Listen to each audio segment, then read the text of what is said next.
In Yellowstone Season 5, Episode 2, Mayor John Dutton is ruffling feathers, Beth has Jamie on a tight leash, and Rip Wheeler has to clean up another f***ing mess. Let's go to work.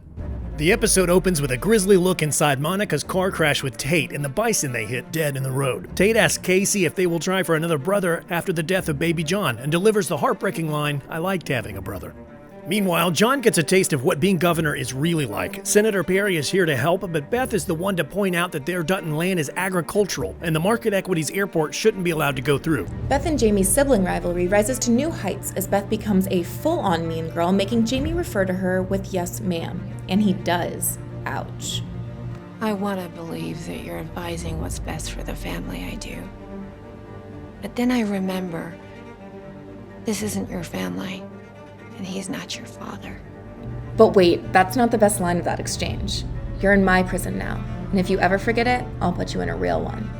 Beth Dutton, queen of mic drops. To many viewers' dismay, Monica is alive, but she makes a powerful gesture suggesting the baby be buried on the ranch. A meaningful move considering her past frustrations with that land. Casey confirms the death of their son is not what he saw in his vision quest in Season 4. So what did he see? "I get to choose," he reveals. Weird flex, but okay. Meanwhile, Rainwater and his crew fight over John Dutton's position of power. Sarah Atwood comes into play for Market Equities, and yes, that's 1883's Dawn Olivieri as a completely new character unrelated to the Duttons this time. Her boss, Caroline Warner, is still super pissed. Jamie then warns his Dutton fam that signing an executive order to axe the ME airport is a declaration of war. As the state's attorney, I must inform you that by signing this order, you are signing a declaration of war. Really? As we speak, they're raping the land our family has bled into for over a century. We're already at war. Caroline watches as John shoots down their plans publicly. This provides another chance for Jamie to look upset on live TV, where Sarah Atwood pinpoints him as an easy target. $10 says she's gonna seduce his snake in the grass ass in future episodes. Market Equities' move is to file suit against the state, and Caroline sends her minions to work.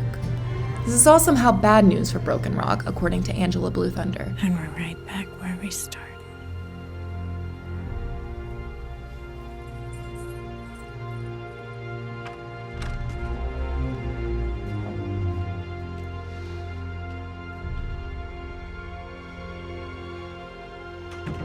We're gonna have to watch out for that one. Chairman, you can't ever stop watching that one. Back at the Dutton Ranch, hold on, is that Carter? Yep, that Carter. Same kid. Rip is still really hard on the guy, but Lloyd proves to be the perfect grandpa. That is, until Carter accidentally maims John Dutton's horse. And Rip has to kill another horse after vowing to never shoot another. And this one is his boss and father-in-law's. Beth has another epic bar scene, and then she joins her dad to talk politics. They secure the votes, and we move on to dead wolves. Honestly, this episode could have been called Lots of Dead Animals. Horses, wolves, cattle, birds, dead animals, everywhere. After an attack on Dutton cattle, Ryan and Colby shoot the wolves in the night on their ranch. But these aren't just any wolves. They're outfitted with Yellowstone National Park GPS tracking collars. But before they can fix the situation, we get another flashback. It's a 1990s John Dutton, a returning Josh Lucas. He punches a construction boss square in the teeth for pouring chemicals all over nearby land. The chemicals are EPA approved, the boss says, but then why are they killing all of John's cattle? We find this out firsthand after John's enforcers douse the construction boss's entire home with said chemicals at night. They knock him out and douse him too, and he wakes up screaming, covered in burns. No shocker here, we get dead birds, trees, and grass to really send that message home. Back in present day, it's time to deal with those dead wolves. If the public finds out Dutton cowboys murdered a protected pack, this will spell the end of Governor John Dutton and the ranch, no question. So Rip does what he does best and fixes another huge problem.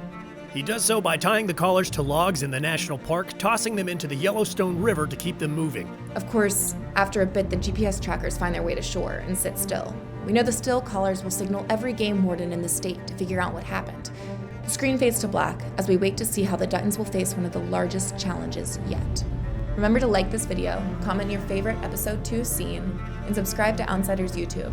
We'll see you next time for our recap of Season 5, Episode 3.